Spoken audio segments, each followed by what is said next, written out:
Pour ce qui est des arguments mis en avant par les chrétiens pour soutenir la divinité de Jésus,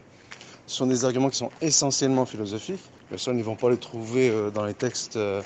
fondateurs de la chrétienté. Ce sont des raisonnements qui sont essentiellement philosophiques, donc qui ont été aidés notamment par la logique formelle, étant donné qu'ils offrent une vision qui est purement virtuelle de Dieu, et elles ont été aidées paradoxalement par le gnosticisme, en sachant que c'est lié avec le gnosticisme véhiculé par les Grecs, mais qui existait déjà avant les Grecs, notamment dans les religions hindoues, et qui fait état d'un Dieu impersonnel, avec les théories sur l'émanation. Donc je vais parler dans la vidéo sur la métaphysique d'Aristote.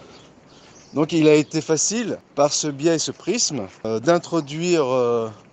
ou de mettre en avant l'idée d'une incarnation de Dieu en Jésus, étant donné que la forme extrême du néoplatonisme et du monde idéal de Platon, ces deux, comme expliqué par le passé, c'est un panthéisme, monisme-panthéisme,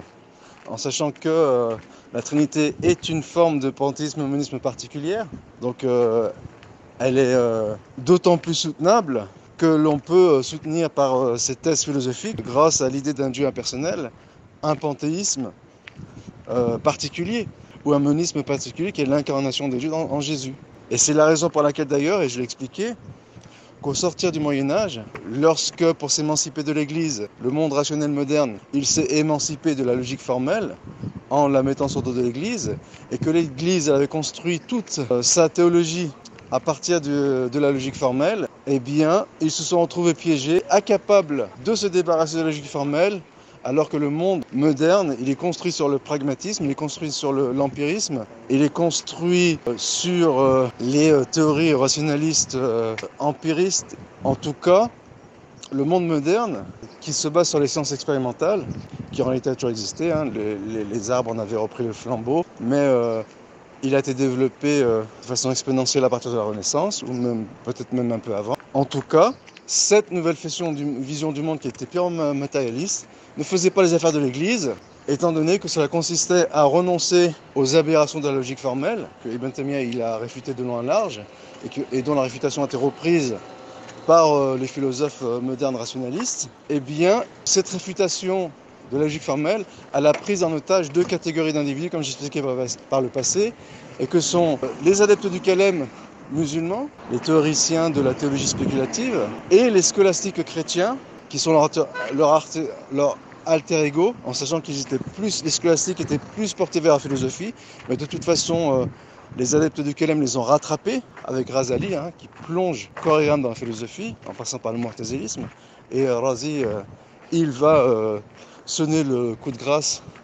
aux adeptes du Calem en intégrant purement et simplement la philosophie dans la théologie du Calem. Et Razali ajoutera lui sa touche mystique. Donc là on est en plein gnosticisme qui a gangréné les trois grandes religions et qui ont infiltré l'orthodoxie, on va dire, anthropologique, quasi la religion officielle des musulmans, qu'est l'achârisme et le maturidisme. Eh bien, lorsqu'il a fallu se défaire de la logique formelle et de s'en émanciper, cela a été facile pour les tenants humanistes du matérialisme moderne, mais il y a eu deux grands mouvements réticents, peut-être même trois, hein, c'est certainement le même phénomène chez les juifs, mais sauf que je ne me suis pas arrêté dessus, et que sont les trinitaires qui ont basé la pertinence de leur credo sur la logique formelle, et les adeptes du Calem qui prônent l'étude du mentir afin de comprendre le credo musulman et qui tirent un portrait ridicule des orthodoxes traditionnalistes qui seraient trop austères et trop rétrogrades pour étudier les sciences du mentir et de la logique formelle, alors que le monde moderne a tourné le dos à la logique formelle et que ces derniers bastions eh bien, sont les catholiques et les ash'ariko maturidites.